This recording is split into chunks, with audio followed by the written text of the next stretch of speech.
వెతకపోయిన దొంగ నగలు పోలీసు వాడి కళ్ళకి తగిలినట్టు ఈ సాముడు తేలిక దొరికిపోయాడు. నిన్ను వెతకలేక చచ్చిపోతిగా రా బాబు. త్వరగా సమయరా. వైజాగ్ మొత్తం గోడలు లేని పిచ్చాసుపత్రి అయిపోయింది. ఇంకో అరగంటలో ఆఖరి దశ ప్రారంభం అవుతుంది. అంగ మార్పిడి అల్ల కల్లోలం. ఆ జంపలగడ్డ పంపకి విరుగుడు మందేది ఒలికిపోయింది నాయన.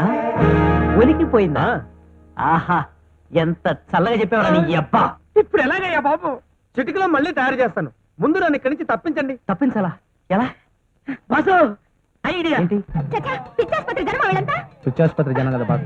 ఆ స్వామి గారు చెప్పాడుగా ఊళ్ళో వాళ్ళంతా పిచ్చోళ్ళు అయిపోతారని. కరెక్ట్. కాసేపట్లో ఆఖరి దశ. ఓ అరగంట జాగ్రత్తగా ఉంటే ఈ విశాఖపట్నం మొత్తం మనం దోచేసుకోవచ్చు. ముందు పిచ్చిన వాళ్ళందరినీ బయట